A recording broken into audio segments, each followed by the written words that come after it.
Boa tarde a todos, muito bem-vindos à nossa videoconferência da segunda-feira do programa Conviva, nossa 17ª videoconferência.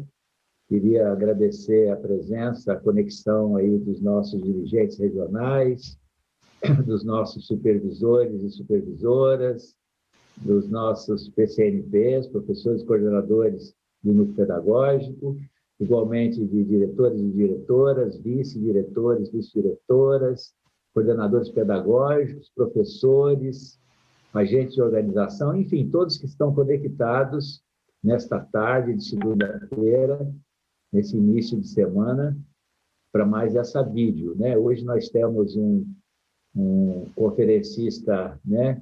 Eu mandei para vocês aí, através dos dirigentes, o currículo do professor José Manuel Bertolotti, né? Um currículo bastante extenso, né? Muita experiência, muito conhecimento, e o professor vai tratar do tema deste mês, Setembro Amarelo, valorização da vida. E o professor, eu queria, não vou citar o currículo inteiro, apenas dizer que ele é da Universidade da Unesp, né? Médico, com mestrado, doutorado, trabalho na OMS, enfim, com muita experiência, bastante longo o currículo dele, e voltado especificamente no seu trabalho, de uma forma muito especial, para as questões de saúde mental, especialmente a questão, né, do suicídio, que é o tema desse mês de setembro. E eu começo fazendo um comentário muito rápido para passar ele a palavra. Como vocês que estão conectados já sabem, ele vai fazer uma apresentação dos 20, 25 minutos e depois nós vamos fazer um bate-papo, né? Vocês podem ir fazendo perguntas aí pelo chat. A Deise, coordenadora do Conviva, está acompanhando, vai selecionar perguntas. Igualmente, eu também vou acompanhar aqui pelo Centro de Mídias. E, professor, mais uma vez, agora ao vivo, para todo mundo ouvir, muitíssimo obrigado pela sua disposição de estar conosco, ter aceitado o convite. Nós estamos muito gratos à sua presença aqui. Como eu disse, essa é uma conferência que a gente faz toda segunda, voltada para a rede, para os nossos professores, especialmente, que estão lá na ponta, no dia a dia com os alunos, vivendo essa conjuntura diferente, né, da pandemia.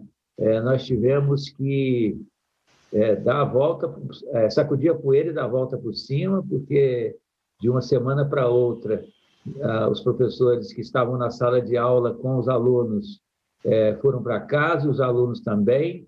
Isso aconteceu lá no mês de março.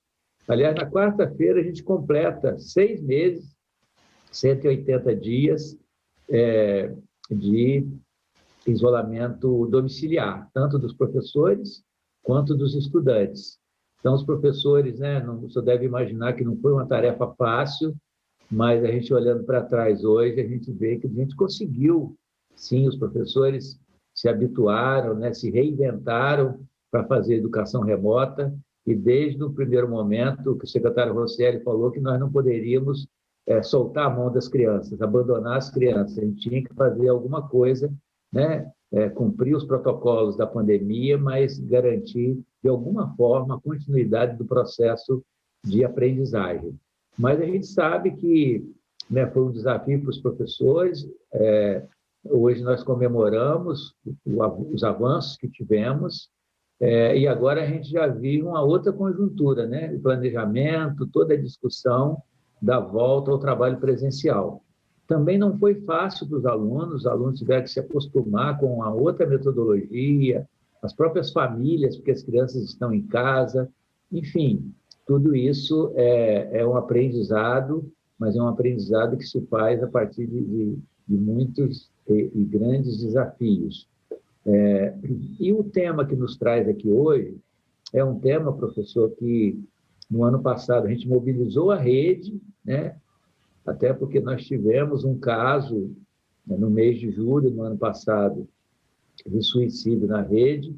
Então, a gente mobilizou, fizemos vários seminários, discutimos, e hoje essa sua presença aqui é para a gente continuar esse debate, para poder compreender melhor, sobretudo descobrir formas, né, de trabalhar, da escola trabalhar, do professor trabalhar, né, para que isso não aconteça, né? Ou pelo menos que não aconteça em tão larga escala, e pelo menos que não se expanda em tal velocidade como a gente está vendo, né? Nós temos, professor, um sistema de registro, né, da rede, uma plataforma digital chamada Plataforma Conviva, onde cada escola diariamente registra as ocorrências que ela teve na escola. Todo e qualquer tipo de ocorrência, desde ocorrência criminal até ocorrência de eventuais indisciplina das crianças, como também fatos, né, mais preocupantes, como situações de estresse das crianças, de depressão e até de tentativa e, às vezes, até mesmo de suicídio. Então, a gente monitora isso para poder ter uma ação mais eficaz, mais focada, né? E essa vídeo vem nessa direção, é levar para o professor um conhecimento para que ele possa lidar com esses problemas. Eu queria aproveitar e citar, professor, recentemente o Netflix lançou um documentário que tem o título de Dilemas da Rede, né? São dilemas das redes sociais, e é um filme muito impactante. Tem várias coisas, mas o que nos interessa aqui, eles apresentam, inclusive, gráficos mostrando como que, sobretudo para os adolescentes, as redes sociais têm sido um fator de geração de muitos comportamentos preocupantes, né? Sobretudo comportamentos que levam as crianças a automutilação e, às vezes, até tentativas de suicídio, né? Então, esse é um tema que até pouco tempo era tabu, né? Confesso que eu mesmo tinha uma certa dificuldade de tocar nesse tema, mas eu já aprendi que a gente precisa falar sobre ele, entender melhor, né, o que as nossas crianças, adolescentes e jovens estão passando. E eu sei que não é só questão das crianças, adolescentes e jovens, adultos também, né? Eu, via de regra, associo isso a esse mundo tão mutante, né? E que cada vez com maior velocidade se modifica e que vai deixando as pessoas sem referências. Enfim, tem toda uma problemática aí do mundo e da sociedade que afeta a todos e afeta aqueles que estão na escola, né? Tanto os professores como os alunos. Então, com essa introdução, eu queria te passar a palavra para você trazer aí muito desse seu conhecimento, né, para compartilhar com os nossos professores, com os nossos diretores, enfim, com todos que trabalham na rede pública estadual de educação. Eu não sei, professor, se você sabe, é a maior rede pública de ensino das Américas. São 5.100 escolas, 190 mil professores e 3,5 milhões de alunos. Então, professor José Manuel, mais uma vez, muitíssimo obrigado. É com você. Ok. Muito obrigado, professor.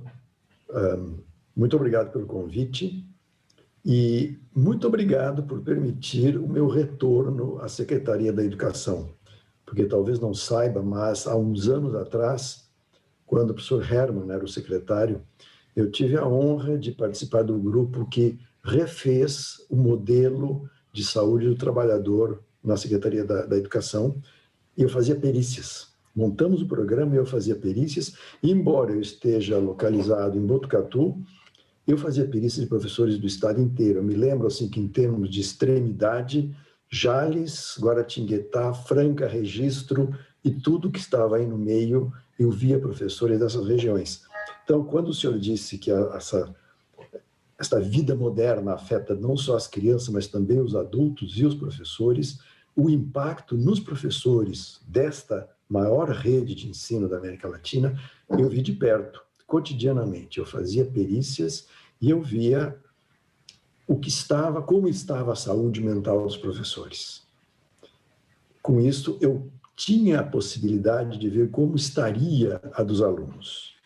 E, além disso, aqui em Botucatu, nós temos um trabalho, temos uma rede de proteção à vida, que se chama assim, que é uma rede comunitária de voluntários, e trabalhamos muito com as escolas locais, tanto estaduais quanto municipais, e temos trabalho constante, que agora, em função da pandemia, mudou o modelo, mas nós tínhamos atividade presencial em 2 escolas que foram selecionadas pela secretaria como as escolas mais problemáticas em termos de relacionamento com os alunos, e iríamos agora, a partir de março, passar a 4 escolas, mas aí a pandemia alterou.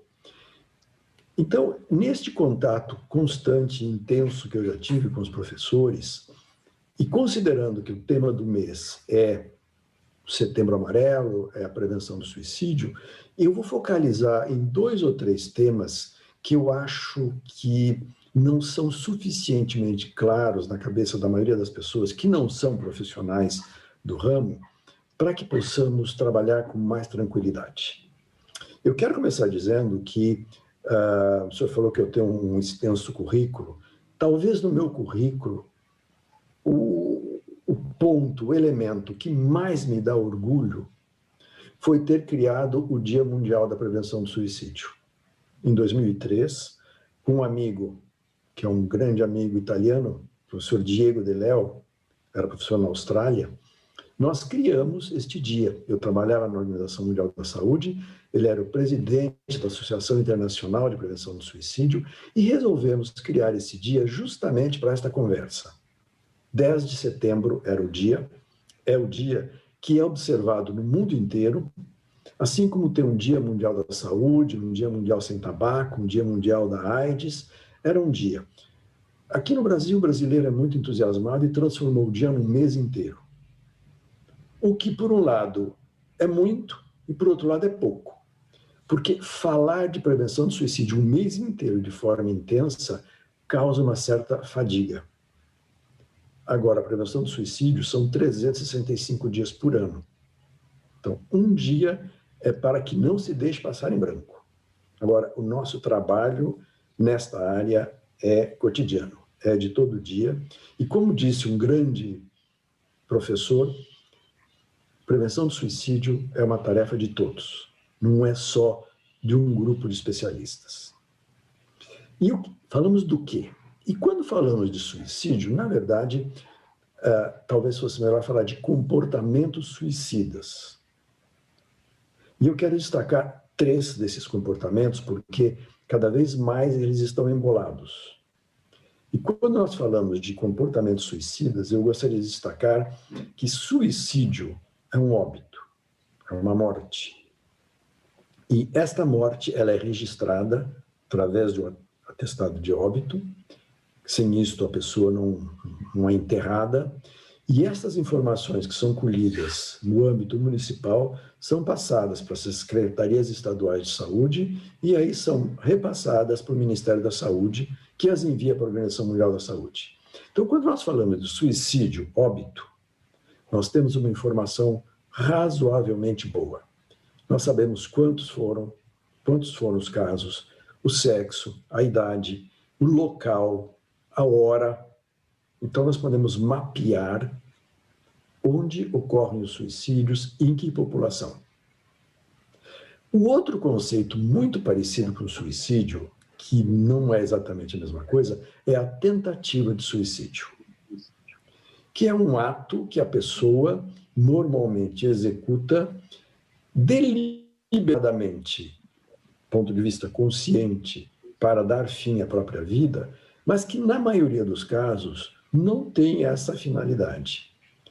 A pessoa na crise suicida, ela quer, sobretudo, mudar uma situação muito difícil, muito dolorosa, muito penosa, e como o seu raciocínio, pelo sofrimento, está perturbado, ela não vê outra saída a não ser a morte.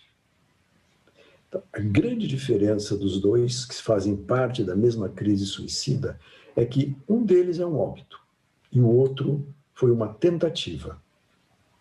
Talvez possa dizer, bom, mas é só essa diferença? Não. Há grandes diferenças. Quando nós examinamos a distribuição de suicídio de tentativa de suicídio, nós vemos que há duas formas de medir isto. Nós podemos medir a frequência, ou seja, quantos casos aconteceram, mas nós podemos também medir o que se chama em epidemiologia de taxa, que é a proporção.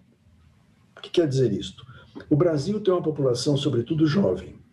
Então, é de se esperar que qualquer coisa aconteça mais em jovens do que em idosos, porque temos muito mais jovens. Então, nós temos que fazer um cálculo, que é esta taxa, que corrige a ocorrência em função da população de risco. Se eu disser, o Brasil tem tantos por cento casos de câncer de mama, e for distribuir isso pela população, eu estou cometendo um grave erro, porque câncer de mama só acontece em mulheres. Então, nós temos que excluir toda a população masculina e temos que excluir a população de crianças, porque câncer de mama é extremamente raro em crianças. E quando nós olhamos do ponto de vista de taxa, o suicídio ocorre fundamentalmente em homens idosos. Então, as pessoas às vezes se espantam quando ouvem isso. Suicídio é um fenômeno de homens idosos. E as tentativas de suicídio são um fenômeno que ocorre sobretudo em mulheres jovens.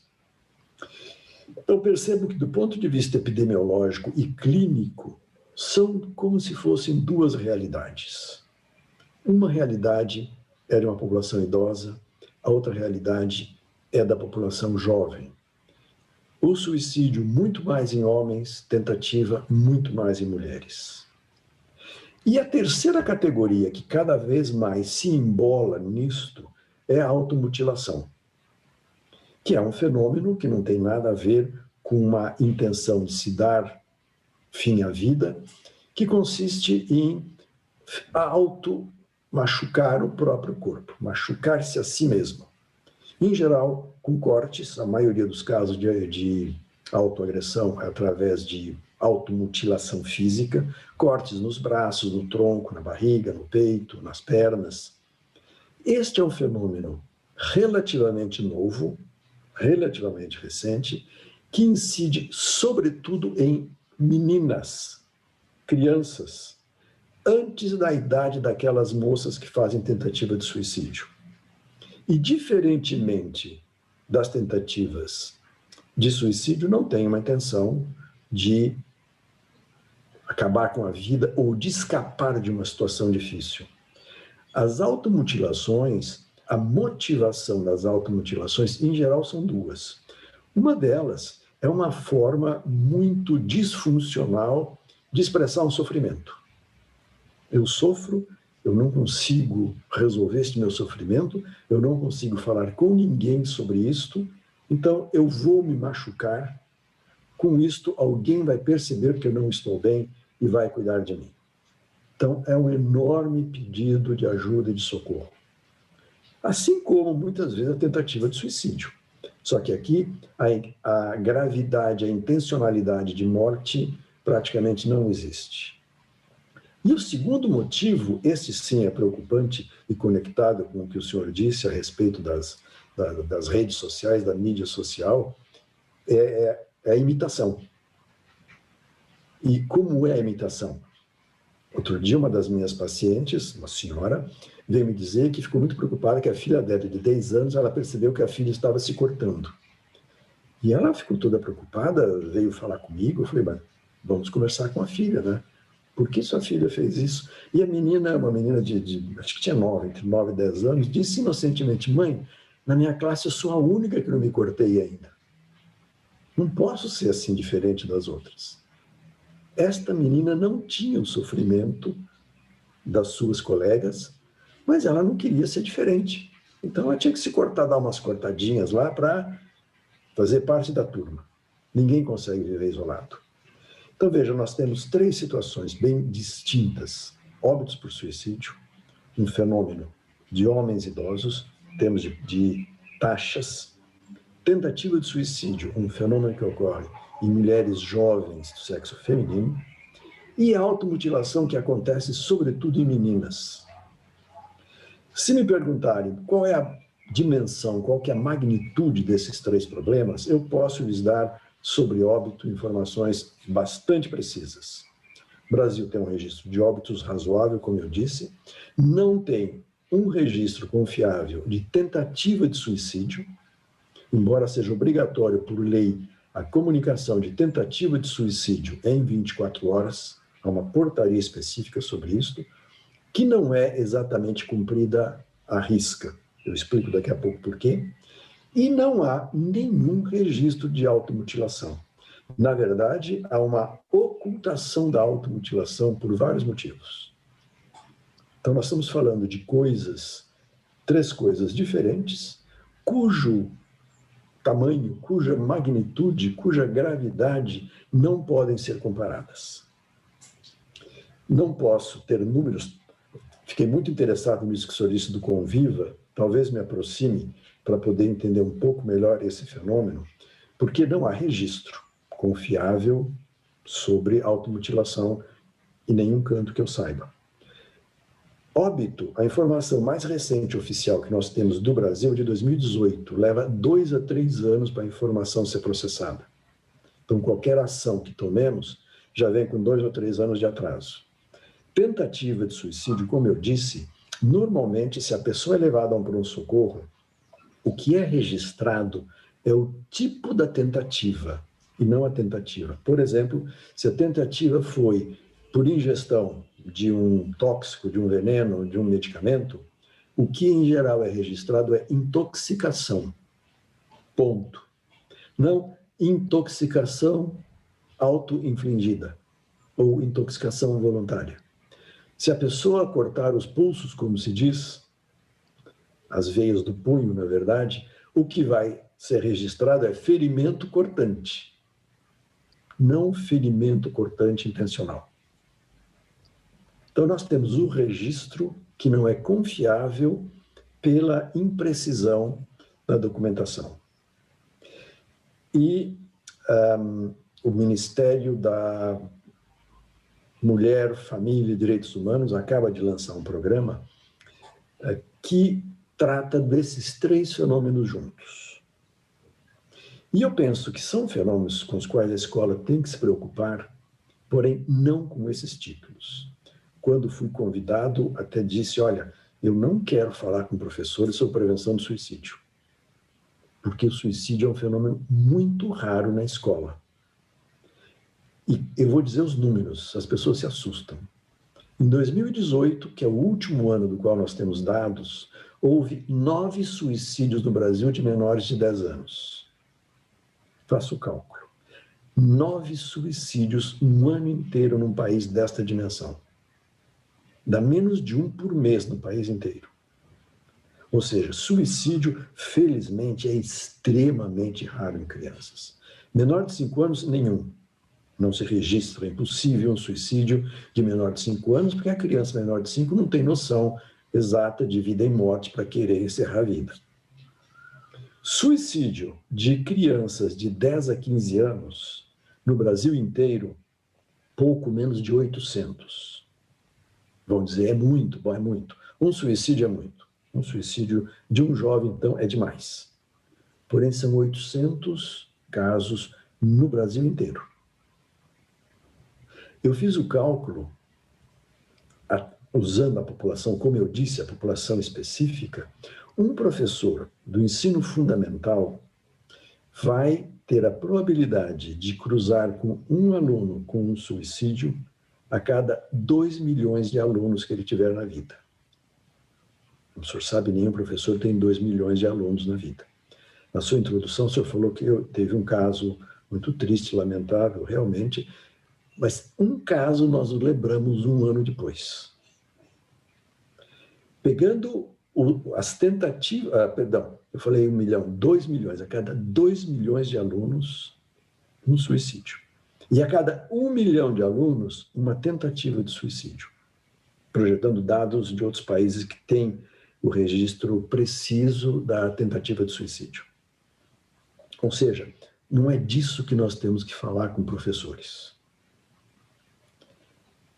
A Organização Mundial da Saúde lançou recentemente um documento que diz quais são as 4 ações fundamentais para a prevenção do suicídio.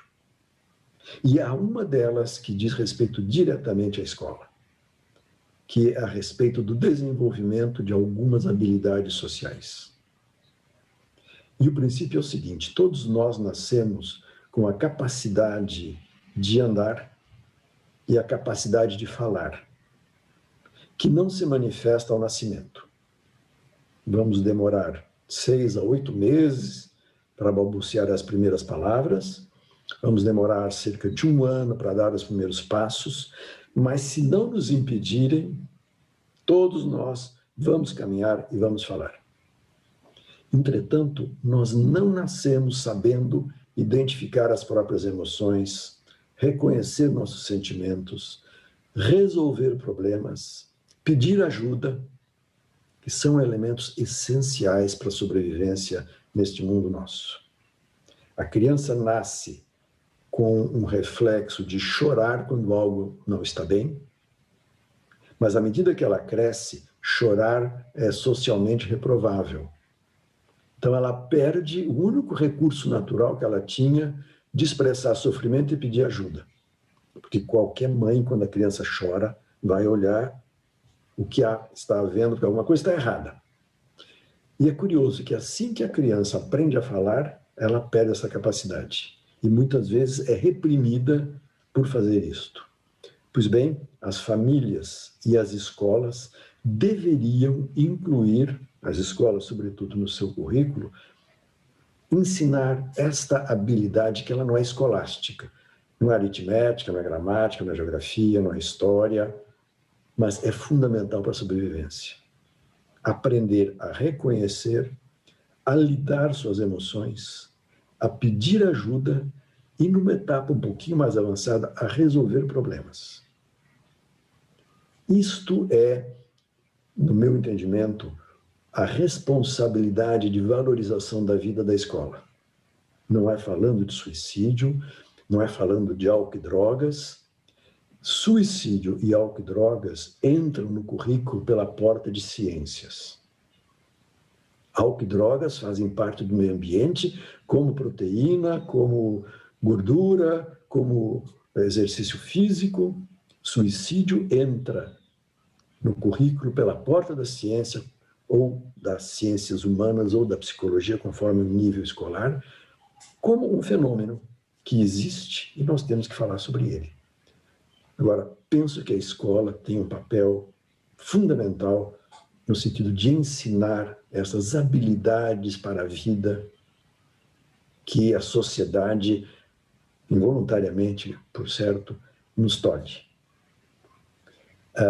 Quando nós examinamos as diferenças, basicamente de gênero, em relação ao comportamento suicida, e na saúde em geral, nós vimos que as mulheres têm um fator de proteção natural em relação aos homens, que é o pedido de ajuda. A nossa sociedade entende que a mulher é mais frágil que o homem e que é mais aceitável uma mulher admitir a sua fraqueza e pedir ajuda. O menino, o jovem, o adolescente, o homem, tem que ser mais machão. Ele não pode expressar o sofrimento, ele não deve sofrer em primeiro lugar, e ele não pode pedir ajuda. Isso é um sinal de fraqueza e de pouca masculinidade. Pois bem, esta característica feminina de pedir ajuda não é ir no médico. Pedir ajuda é conversar com um colega, conversar com um amigo, conversar com o pai, com a mãe, com o professor, com a professora, e dizer que algo não está bem e que precisa de ajuda. Como eu disse, é muito mais fácil na escola para as meninas que para os meninos. E isto faz uma diferença muito grande em relação ao prognóstico. As pessoas que sabem que conseguem pedir ajuda vão ter maior probabilidade de ter essa ajuda. E eu penso que a escola tinha que voltar a ter isto. Já vem aí pela minha falta de cabelo, pela cor de cabelo, que eu frequentei a escola primária, chamava-se naquele tempo, há muitos anos atrás, e quando eu conto para alguns professores de hoje nos meus contatos, eles ficam assustados que na minha escola primária, que era uma cidade lá nos confins do interior de São Paulo, uma cidade muito pequena, uma escolinha primária, a única escola primária que tinha no município, tinha um dentista em tempo integral. E tinha um médico que vinha 2 vezes por semana, que era da Secretaria de Educação. Não eram voluntários, não era ONG, não era ONG, não era da prefeitura, eram do Estado. Quer dizer, com a evolução ou involução, como quiserem, isso se perdeu. E hoje o que nós temos são professores sobrecarregados de conteúdo que eles têm que ministrar, e hoje exatamente como o senhor disse, numa situação de pandemia, ter que reinventar uma metodologia de fazer uma coisa que presencialmente já não era muito fácil. Agora tem que fazer à distância. Mas penso que a escola, principalmente no país como o Brasil, precisa retomar isto como matéria obrigatória, eu diria. Talvez o nome seja outro, certamente do ponto de vista pedagógico e do ponto de vista de gestão pedagógica, isso tem um outro nome. Agora, isto, seja por qualquer matéria que for, tem que entrar, e a escola precisa ajudar as crianças a desenvolverem essas habilidades. Assim como aprende a desenvolver raciocínio matemático, raciocínio lógico, aprende a contar, fazer cálculos simples, aprende a escrever, juntar as letrinhas para poder ler. Um dia chegar a ler o Guimarães Rosa, um dia precisa chegar a poder dizer, olha, não estou bem, preciso de ajuda, aonde eu vou e quem me ajuda. É uma questão de sobrevivência na sociedade de hoje. Eu estou estourando meu tempo aqui, agradeço muito a oportunidade de ter podido estar com vocês mesmo à distância e fico muito feliz se houver alguma pergunta que eu possa responder. Mais uma vez, muito obrigado. Professor José Manuel, nós estamos aqui, tem gente entrando ainda, não para, tá? Nós já estamos caminhando para 5.000 pessoas. Só para você saber aí, muitos elogios já à sua fala. Para quem chegou um pouquinho depois, nós estamos hoje tratando do tema Setembro Amarelo, Valorização da Vida. O professor acabou de explicar por que é importante a valorização na vida. Importante não é falar de suicídio, é de falar de valorização da vida. Está conosco aqui o professor José Manuel Bertolotti, da Unesp, da nossa Universidade Unesp, com muita experiência. Professor, eu não sabia da sua passagem pela Secretaria da Educação, na época do professor Herman, que é muito querido na nossa rede, professor Herman. Não sabia também, né, desse feito seu aí, do Dia Mundial da Prevenção ao Suicídio. Parabéns. E, professor, eu estou acompanhando aqui pelo chat, os professores se manifestando, e eu vou observando aqui as falas deles, e eu queria te perguntar o seguinte, 2 coisas. Porque você já mencionou, né? Achei muito interessante essa diferenciação que você faz de automutilação, de tentativa e de suicídio. É muito importante essa diferenciação, porque quando a gente trata tudo num pacote só, a nossa ação ela fica prejudicada, né? Porque, na verdade, se tratar as 3 dimensões num pacote só, a gente acaba errando na ação que a gente tem que ter. E os professores aqui, vários comentando sobre o fenômeno da automutilação, que esse tem mais frequência na escola, né? Eu me recordo, eu estou no final do 10º ano de rede de ensino, desde 2007 eu trabalho em rede de ensino estadual, e esse assunto eu tomei ciência dele em 2015, em uma escola, de uma rede, que um dia a coordenadora pedagógica, uma pedagoga muito experiente, ela, uma escola de 450 alunos, ela falou, secretário, eu tenho 15 crianças já identificadas, que a gente foi descobrindo, né? Tem que estar com um olhar muito atento para isso, né? Até porque quem se automutila geralmente se cobre, né? Cobre os braços e tal. E foi aí que eu, pessoalmente, tomei ciência. E essa associação que eu vi com redes sociais, lembrar o seguinte, o Facebook, que é uma rede muito usada, é de 2010, né? E o nosso já familiar, o WhatsApp, é de 2014. Assim, né? Então, são coisas muito recentes na vida do ser humano, especialmente na vida das crianças. E uma questão é, as meninas, né? O senhor falou da mulher, da diferença, mas as escolas nos falam também que a automutilação é muito mais identificada nas meninas, né? Aí eu queria que o senhor discorresse um pouquinho mais sobre isso, porque acontece assim. E concordando com a sua fala sobre o quantitativo, né? A gente tem casos, é claro que um caso de suicídio choca todo mundo, né? Mas quando você vai ver no universo, eu concordo plenamente com a sua fala. A automutilação em tentativas é um número maior. Mas, assim, isso de qualquer forma, ainda que seja um número pequeno, isso passa a fazer parte, né? Que vários professores falando que na escola, tal, em uma escola, em outra escola aconteceram situações, ou eles tiveram notícia de que aconteceu. Então, o tema entra na nossa agenda e você deu uma dica aí, mas eu queria abrir de novo, né? Porque é um pouco que os professores estão perguntando aqui, você tem tempo ainda para poder falar um pouco mais, é exatamente isso. Esses são fenômenos que acontecem. Qual que é o papel do professor, né? Eu já te antecipo o seguinte, quando a gente já teve psicólogos, psiquiatras, vários profissionais tratando de temas correlatos, né? E os professores, até se defendendo, com razão, evidentemente, eles dizem assim, mas eu não sou psicólogo, né? O que eu tenho que fazer? Então, eu queria também a sua fala sobre isso, você que lida com o professor, conhece, sabe, né? Porque, a princípio, eu penso que o professor tem um papel, né? O professor tem um papel fundamental na vida das crianças, né? Não é só ensinar o português, na vida das crianças. Então, eu trago, a princípio, essas questões para o seu comentário. Ok, muito obrigado. A pergunta é muito oportuna e eu penso o seguinte, as pessoas que estão em situação de dificuldade, que estão sofrendo, estão com sofrimento emocional, sofrimento mental, não necessariamente numa crise suicida ainda, são pessoas que precisam, sobretudo, ser ouvidas.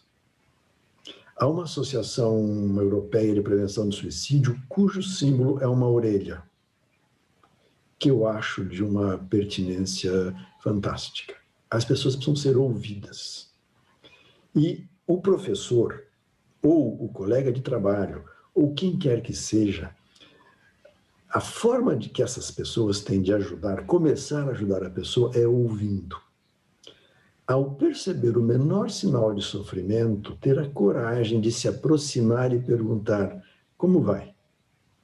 Dependendo do grau de intimidade, do grau de relacionamento, dizer: olha, eu te conheço há tanto tempo, X tempo, e você está diferente. Algum problema com você? Esta pergunta, professor, salva vidas. Porque é uma porta que se abre. Nós, em geral, não fazemos isso de medo de duas coisas. Primeiro, o que eu vou ouvir pode não ser agradável. E segundo, e aí eu não sei o que eu faço. Bem, ouvir todos nós podemos. Eu vejo que tem alguém aí com linguagem de sinais de Libras, até os deficientes auditivos podem ouvir, quando o canal de comunicação é adequado. E a partir daquilo que eu ouço, se eu sei resolver, eu resolvo. Se eu não sei resolver, o meu compromisso é buscar alguém que saiba. Nós fizemos um estudo lá na Organização Mundial de Saúde em 10 países, que incluía o Brasil. Era um questionário na comunidade geral, se perguntava para as pessoas se ela já havia pensado em suicídio, havia tentado suicídio, havia planejado. E um dado surpreendente foi que a maioria das pessoas que já tentou suicídio nunca chegou ao conhecimento das autoridades sanitárias. Ou seja, a pessoa tenta o suicídio e ou porque foi um corte muito superficial ou porque tomou só 2 comprimidos, não chegou até o posto de saúde, ou ao pronto-socorro, ou à emergência, ou ao hospital. Então, o que os médicos conhecem é uma fração disso, a fração, eu diria, clinicamente mais grave. E por que eles não chegam? Porque eles encontraram um ouvido. Tomou lá seus 3 comprimidos, ficou desesperada, fala com uma amiga, enfia o dedo na garganta, toma leite, enfim, vamos conversar com alguém e se resolve. Então, a grande maioria, felizmente, é de baixa gravidade. Isso pode ser evitado ou minimizado se a pessoa se dispõe a ouvir. Eu mencionei que temos um programa aqui em Botucatu, que trabalhamos com as escolas, e nós transformamos ou adaptamos aquilo que se chama de roda de conversa em roda de escuta.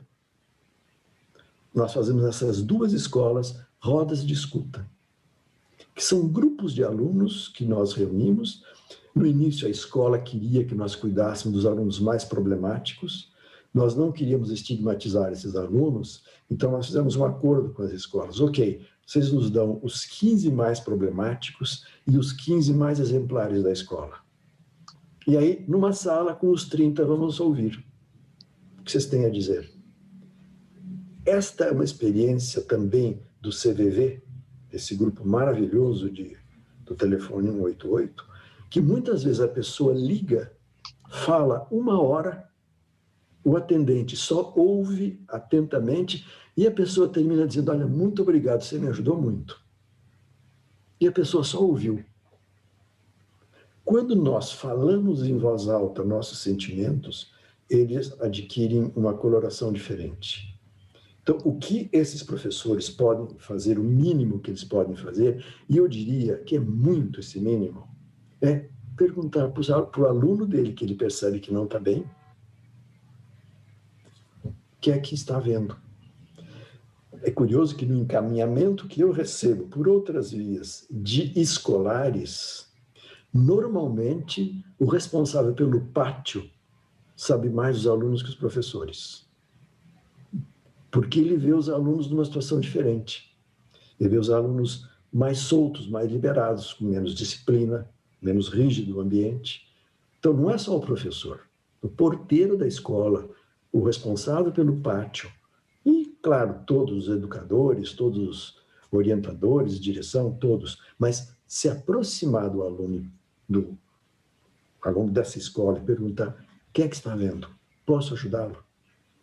Só para concluir isto, um outro trabalho que foi feito na Organização Mundial da Saúde, com pessoas que haviam tentado suicídio, foram ao pronto-socorro e, a partir do pronto-socorro, elas foram acompanhadas durante 18 meses. E, neste acompanhamento, a única intervenção era perguntar, como vai? Está precisando de alguma coisa? Não tinha psicoterapia, não tinha medicamento, não tinha terapia de grupo, nada, só isto. Isso nós temos documentado. Depois de 18 meses, eram 2 grupos, um controle e outro com o qual se fazia esse contato, houve uma redução significativa da taxa de mortalidade no grupo que foi acompanhado. Então, o que nós precisamos? Coragem para nos aproximar da pessoa que está dando sinal ou que nós desconfiamos que não está bem e perguntar simplesmente, como vai? O CVV, que é Centro de Valorização da Vida, e valorização da vida é o nosso tema hoje, também tem uma outra, um acrônimo, digamos, de uma outra forma. Como vai você? Esta é a pergunta. Esta é a perguntinha que salva vidas. Isso pode ser feito na escola, pode ser feito em casa, pode ser feito no local de trabalho. E esta é uma pergunta, professor, que se faz também, eu digo colega de trabalho, porque muitas vezes nas minhas conversas com professores a respeito dos alunos, sempre surge e eu. Os professores também são pessoas que têm suas dificuldades emocionais. Não quero falar aqui de problemas profissionais, Não se trata de salário, de carreira, nada disso.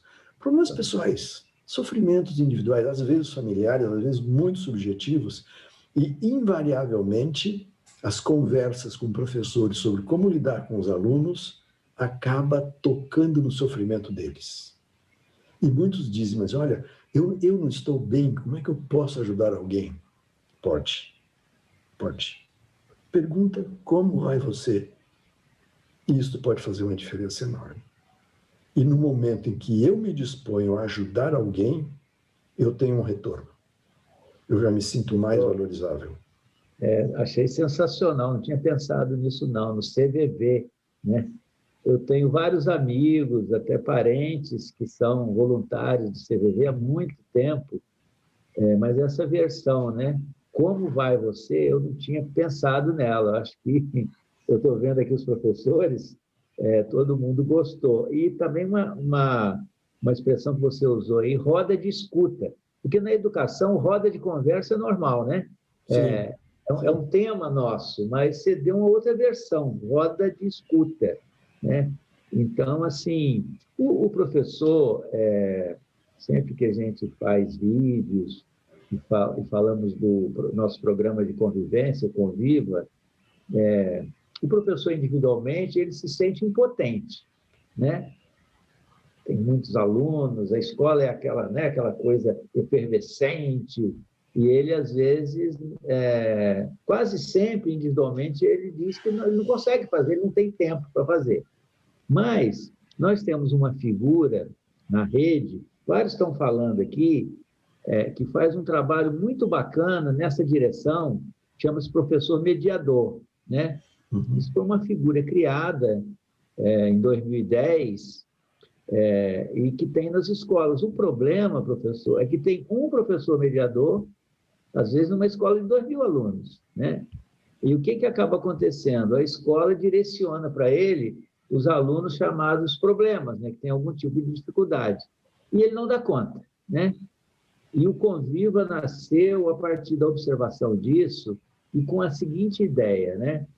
A questão do sofrimento das pessoas, né? Seja do professor, seja do aluno, o senhor tocou nisso, né? Não é só o aluno que tem dificuldade, o professor também tem.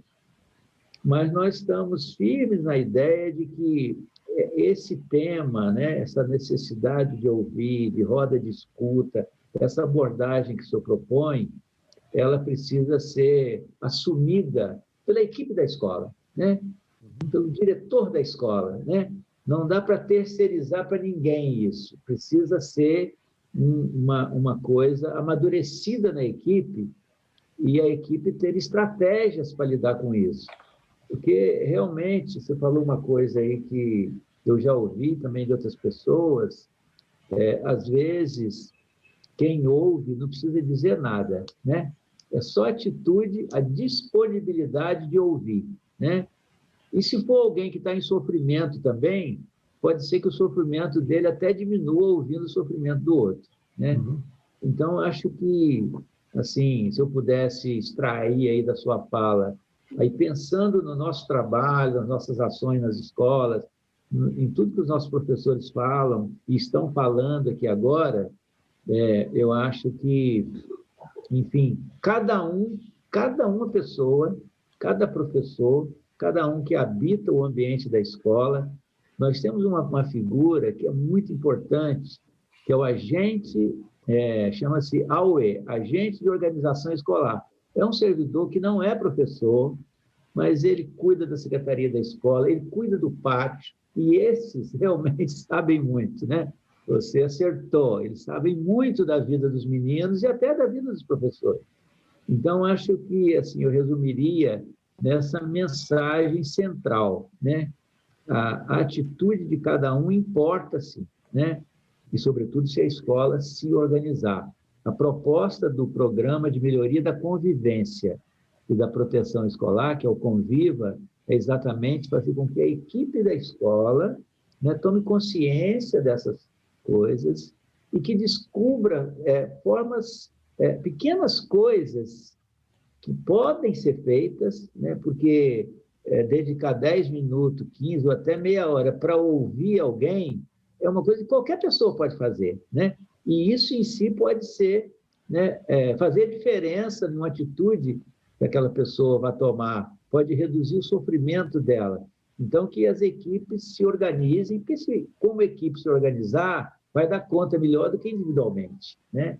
Do que só o professor mediador.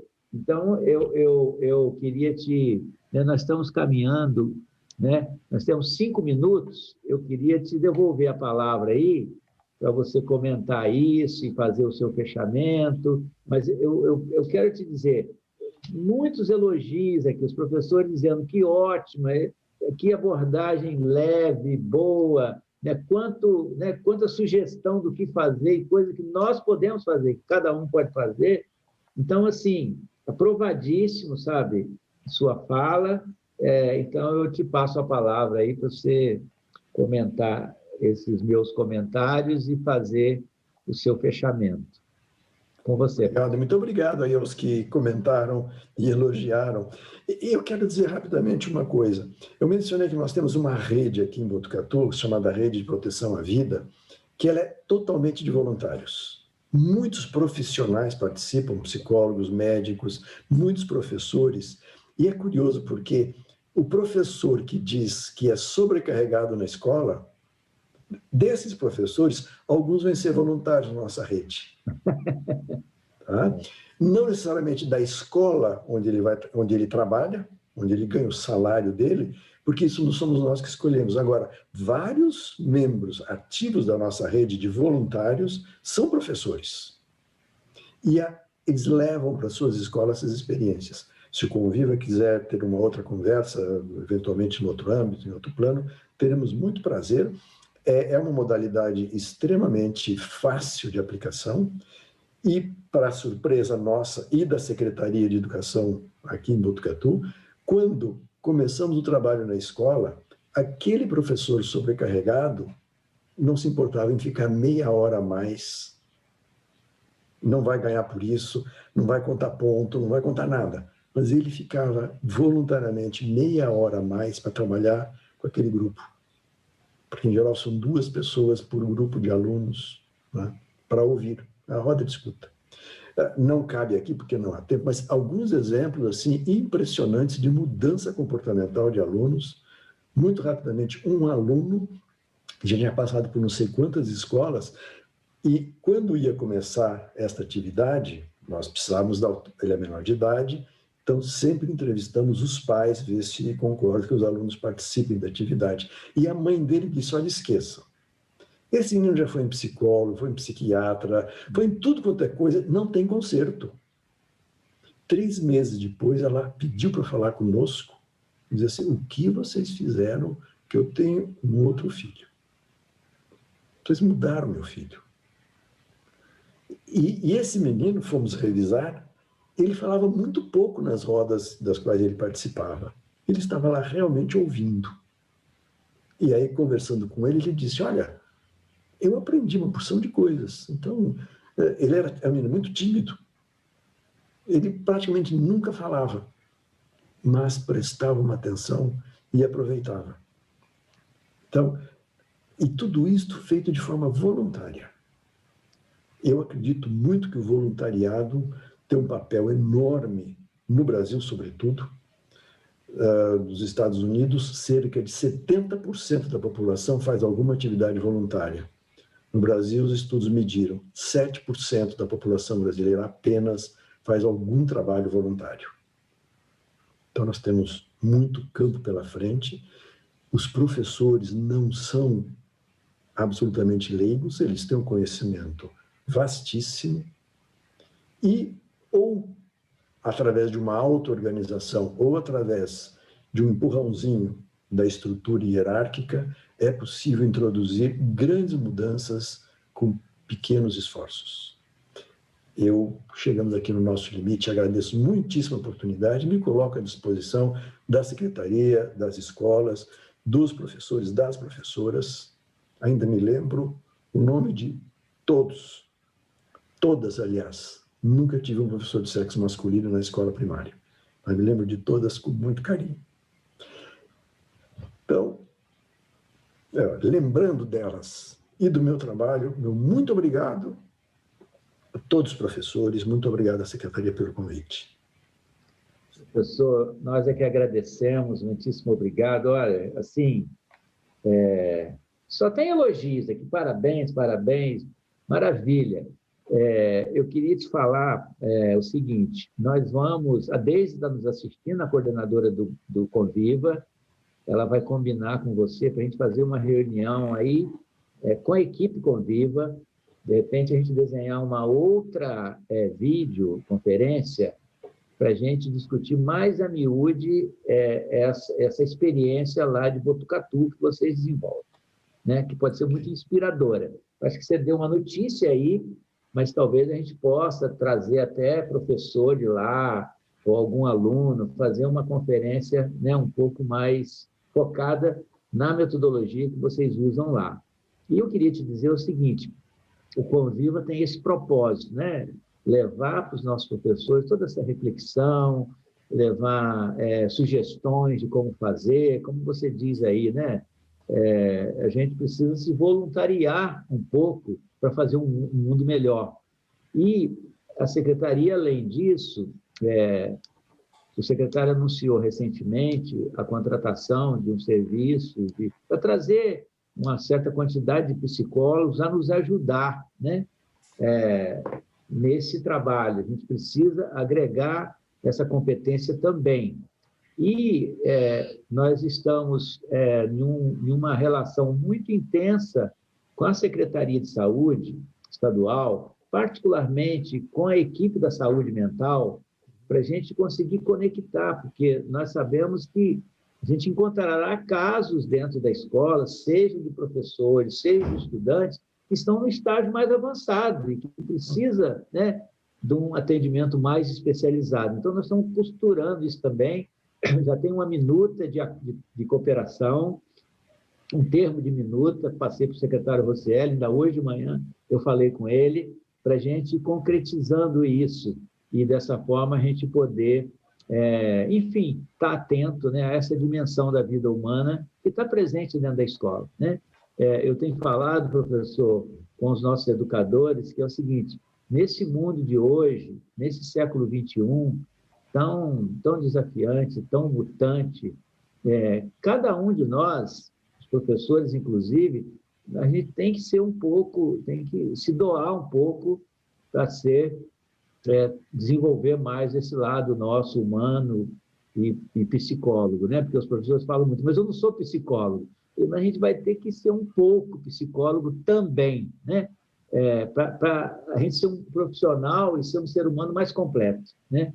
Então, assim, mais uma vez, te agradeço muito e a Deise vai te fazer um contato para a gente pensar como trazer de uma forma mais focada essa experiência de Botucatu com escolas, para que isso inspire os nossos professores a seguirem esse caminho aí de ouvir e da roda de escuta. Muito obrigado a todos que nos assistiram.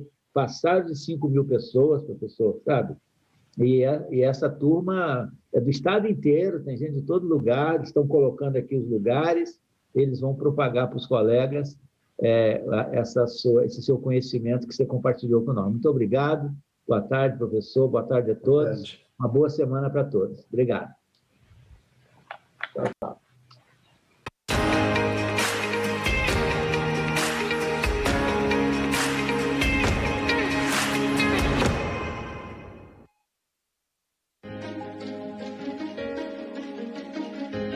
A escola pode estar distante, mas as aulas não.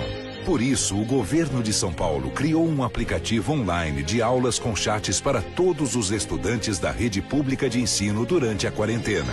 O acesso à internet é gratuito e você ainda pode assistir às aulas ao vivo nos canais digitais da TV Cultura. Baixe o aplicativo e estude.